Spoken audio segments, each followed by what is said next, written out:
Hello everyone, I am Dr. Nidhi Shubhanand and I teach botany at MKR Government Degree College, Ghaziabad. Today I am going to discuss a technique of DNA barcoding which is very useful in identification of new species. So what is DNA barcoding? Paul Habert in 2003 proposed DNA barcoding as a way to identify species. This technique uses short genetic sequences from a standard part of nuclear, plastid or mitochondrial genome for species identification, similar to that of supermarket scanner that distinguish black and white stripes of the universal product code to distinguish the product.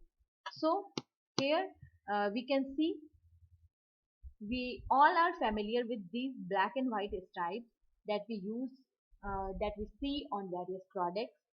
Just like these UPC, every organism also have some code which is known as DNA barcode. What is the need of DNA barcoding?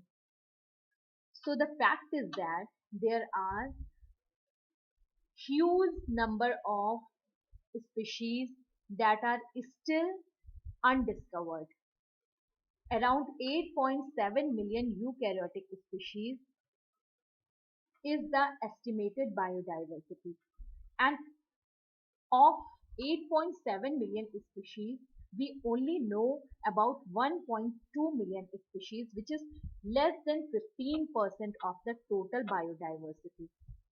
So DNA barcoding could be useful in fast discovery of the millions of species that are yet to be named, providing new tools for appreciating and managing the Earth's immense and changing biodiversity. It can enhance the discovery of new species. It can helpful in rapid inventorization of biodiversity. DNA barcoding could be also useful in identification of similar species which are also known as cryptic species. It could be useful in linking different stages of life cycle in difficult to identify taxa. It could be useful in checking the herbal formulation and foodstuffs for adulteration.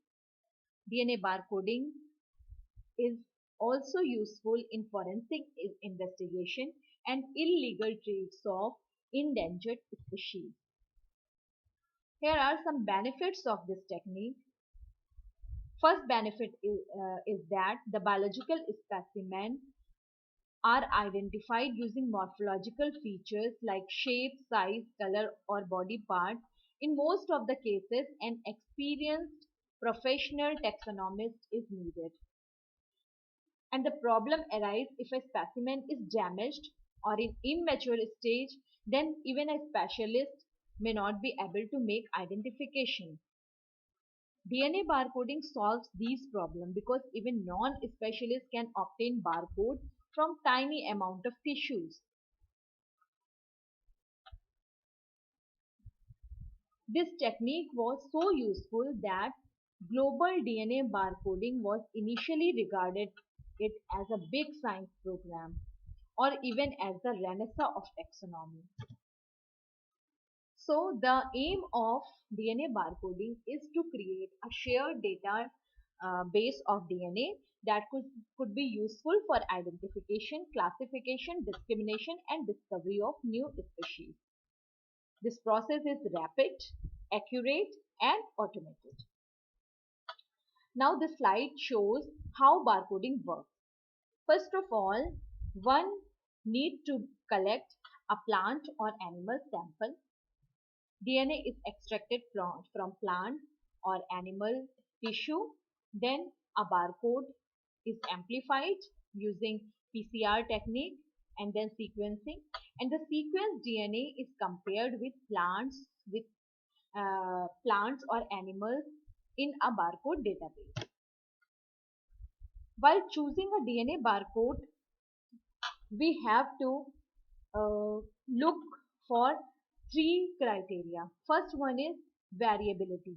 That means a DNA barcode must be variable enough to discriminate among all species, but conserved also to be less variable between species. It must be standardized with the same DNA region as far as possible used for various taxonomic groups. That means it must have universality. It should be extremely robust with highly conserved priming sites and highly reliable DNA amplifications and sequencing. So if we talk about DNA barcoding, plant versus animal, finding a DNA locus that possesses all of these three qualities, the discrimination, universality, and robustness, was easy in animals. Our gene CO1, that is cytochrome C oxidase subunit 1, it has been accepted as a practical standardized species level barcode for animals. Use of CO1 sequence is not appropriate for plants because it has low evolution, uh, slower rate of evolution in case of higher plants.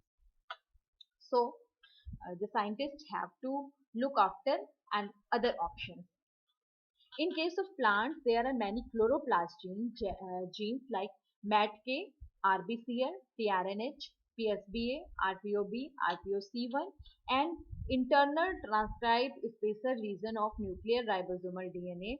They are found ideal candidates for universal plant barcodes.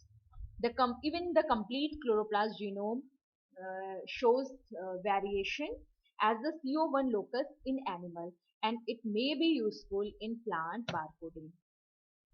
So the Consortium for the Barcode of Life Plant Working Group, it proposed proportion of two coding regions from the plastid genome, RBCL and MATK, as a core barcode for plants.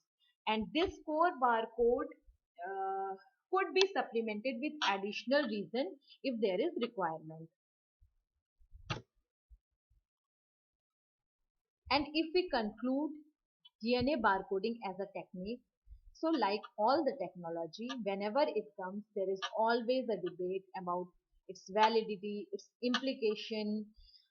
But if we use DNA barcoding in a coordinated use, in a coordinated way with traditional taxonomy, it could be beneficial in species identification, and as long as there is demand for the conservation and utilization of species, there will be a need for their identification, and a system like DNA barcoding enables this to be automated, has to be worth developing. Thank you.